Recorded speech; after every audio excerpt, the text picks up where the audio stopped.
Phenomenal testimony. I'd like for you guys here. I got to go make those phone calls and then I'll be back and we'll do this.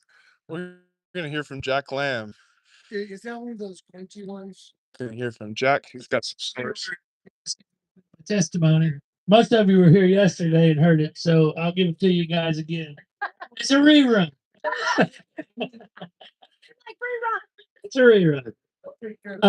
In the last 3 years, I've had 2 different types of cancer. 3 years ago, I was diagnosed with CLL, chronic lymphoma leukemia, cancer of the blood. They put me on an oral chemotherapy. I was 68 years old. So I didn't have nothing else to do, so I joined the fire department. So I got over the CLL in about 9 months, and I had a heart attack. I had a 3-way blockage. They took me to Morgantown and did a 3-way bypass on me. But the Lord said he wasn't done with me. So at the same time that the blockage was building, he built a jumper from one side of my heart to the other and jumped around the blockage. So 9 months after that, after I got over the heart attack, 12 days after the 3-way bypass, I was back at the food bank directing traffic for old people that needed food, poor people. My wife thinks I'm crazy. She may be onto something. So 9 months after the heart attack, my knees finally gave up what they were going to give me. So I had a bilateral knee replacement. I had both knees replaced. Most of you may not be able to tell, but I am a 1 inch taller.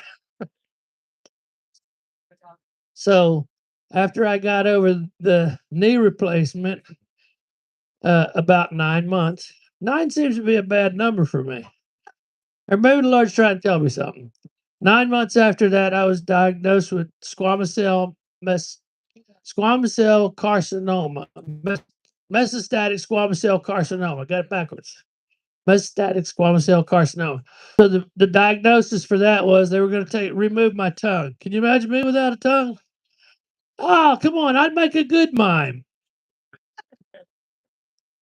So they were going to take my tongue out. They were going to give me a tracheotomy and a feeding tube for the rest of my life. I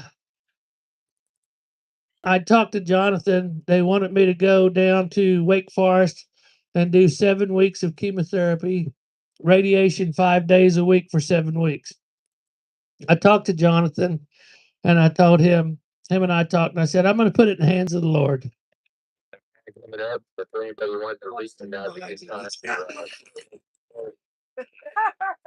get it right. Oh God, no, please, Lord, please, do something. And the Lord had him fall through the roof of the house for me. I was like, thank you so much. I was wearing a roof for a necklace. I fell in this deep. I told my wife, said, you all right? I think I broke a couple of ribs. She said, oh, did you? And I said, I'll let you know in a few minutes. It usually takes about 15, 20 minutes if you broke ribs. Well, I did. I broke 3. But that got me up to a bigger number. I'm up to 16 broken ribs in my life. So I went to Wake Forest anyway. The Lord was telling me not to go. The community got together and did a big spaghetti fundraiser for me and took up $10,000 to help me pay my bills at Wake Forest. So I kind of felt obligated to go. Now, all those kind people put their money and their heart into it. I went, and after 13 radiation treatments, 3 chemotherapy treatments, they burned me so bad that my throat was just as white as milk, my uvula and everything, where the radiation had burnt me. And I called a meeting with my team and on Monday and set them down, and I explained to the doctor, I said, listen, I love you. I respect your profession and everything, but I need to tell you something. I'm one of the toughest men I've ever met in my life. And I am. I'm not boasting. And I told him that. I said, but you guys bent me. I said, I'm out. And he questioned me to see, are you sure? And I said, yeah, I'm sure. I said, what's your prognosis for this? He said, I give you 8 months to a year and you'll be dead. I said, well, there's a higher power. So I went home told my friends at home, I said, I've come home to stand on my faith. And they're all looking at me like, what? I said, I'm going to stand on my faith. And I explained to them, I said, in 8 months from now, which is the timeline the doctor gave me, to be dead. If I'm dead, you'll say, there lays an idiot. His plan was going smooth as silk, and he walked away from it. And now he's dead. Look at him. I said, but in 2 years, if you see me walking down the road, you won't look and say, there walks a man of faith. They won't do that, but they're always quick to judge you the other way. You know? So, like I told everybody yesterday, faith is one of the most precious jewels that you own. By faith, you're saved. Stop and think about it. You have faith that Jesus is going to save you, right? By faith, you're saved. So hold on to your faith. That's the strongest tool you have. That and prayer's next. So here I am today, and I'm about 8 months out. My neck, when I left wake, my neck was all the way up to my chin. The lymph nodes have all gone down, and all the swelling's gone.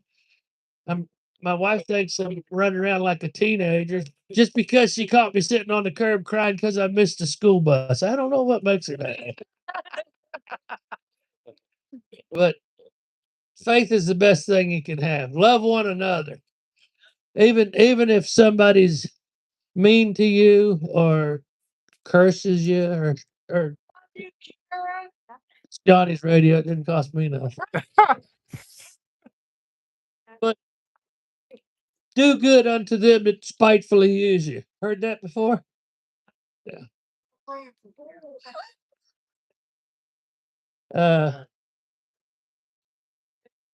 Sometimes people give me pause to really think about them, but you gotta give forgiveness to get forgiveness. Remember that. You were forgiven once, and look where it's taken you. To this place where it's cold. Hey, I got a good fire.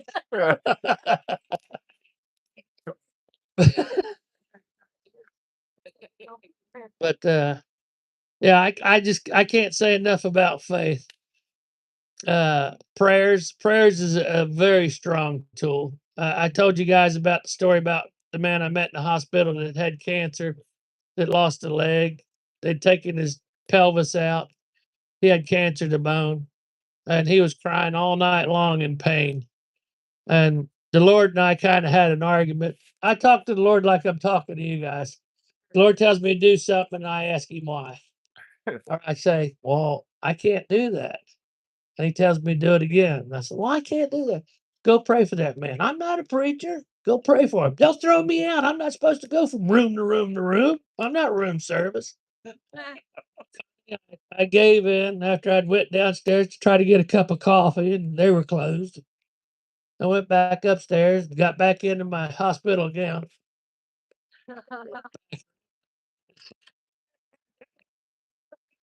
So I finally walked over into the room next door where the gentleman was crying out in pain, and talked to him for a while. And he told me about his family and how he got in the condition he was in. And I asked him, I said, do you mind if I pray for you? And he said, no. He said, I'll take all the prayers I can get at this point. And I took him by the hand, put my hand on his head, and I asked the Lord, I said, Lord, if there's anything in my cup in heaven, take out of my cup and give to this man. He needs it.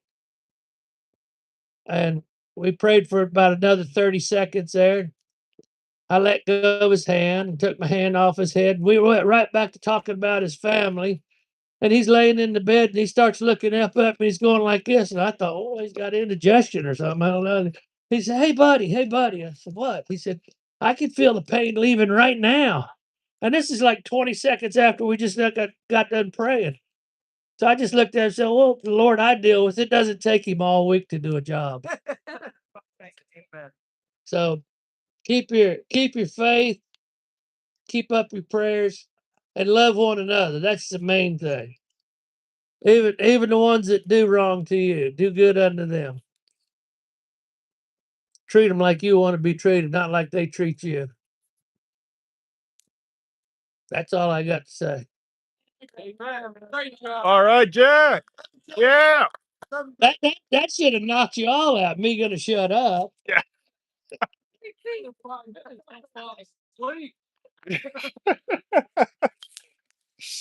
Nice. Hey guys, say hi to YouTube Live. All right. There's everybody, guys. Hey guys. Awesome. Thank you. There she is. All right. Cool, guys. I believe so. I'll have to find you the passcode, but I'll get on that. Oh, it should be on then. Yeah, just keep trying. All right. Hello. All right, yeah, so somehow my phone's already at 19%. So I'm gonna hang this up. I'm gonna charge my phone and I'll be back a little later. It's snowing a lot. I'm gonna cover my computer, which is sitting right there in the snow. So I'm gonna go cover that up. I'm gonna get this on the and I'll talk to you guys soon. Thanks for being here. I'll talk to you guys later. Have a good one. Bye. Got it. Thanks, Mary.